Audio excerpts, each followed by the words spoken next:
konting kembot na nga lang po ay malapit na talagang matapos itong isa sa mga unit ng apartment na pinapagawa namin ni Bujek. Uy, hindi pa man po natatapos, sobrang excited na po talaga kami, kaya naman apartment house tour ko na po sa inyo. Uy, baka po kasi pag may umupa na ay hindi ko na po apartment house tour, charis. Dito nga po muna tayo mag-focus sa unang unit dahil sa second unit ay nag-electrical pa lang po sila. Uy, eto nga pong unang unit ay katabi ng hagdan. Meron po itong space na pwede mong gawa ng shelves, pwede mong lagyan ng tsinelas, sapatos, or kung ano man anik-anik na gusto mong ilagay. Pina-reflective sliding window na rin namin itong bintana para naman hindi ka na maaninag na marites mong kapitbahay kung ano ang ginagawa mo sa loob. Charis!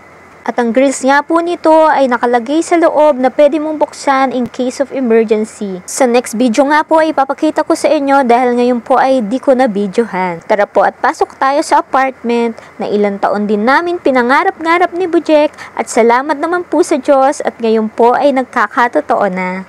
Pagpasok mo nga po sa pinto ay bubungad kagad ang living area. May sapat na space po ito for sala set and television. Para naman pag may bisita kayo, pwede kayo makapag-chismisan. O chismisan kagad pag may bisita, huwag ganun charis. Sa center naman po ay ang stairs, separation ng living area and kitchen area.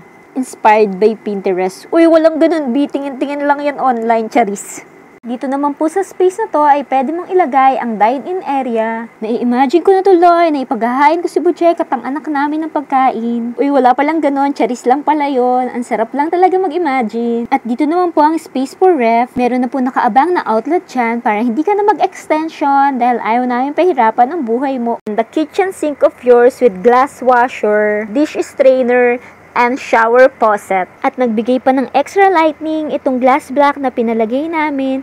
Talaga naman, hindi ka tatamarin maghugas kapag nangupahan ka dito sa apartment namin ni Bujek. Uy! At isa sa hindi namin pwedeng kalimutan para sa iyo ay ang laundry area with sampayan. Dito nga ay fresh na matutuyo ang damit mo dahil masisikatan ito ng araw. At pwede mong ilagay dito ang washing machine mo. Sa kabilang side naman ay pwede kang magbanlaw.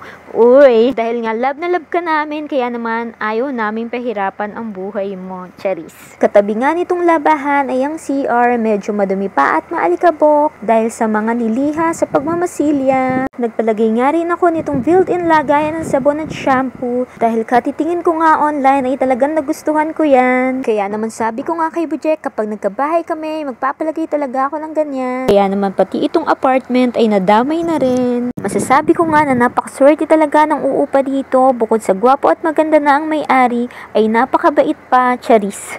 Hiling lang sana namin ni Bujek ay alagaan ng uupa itong aming apartment, lalong-lalo na ang CR para magkasundo kami, charis. Punta naman po tayo sa luped. Ang contractor nga po pala namin na nag-design at nagtingin-tingin online. At talaga naman nagustuhan din namin ni Bujek.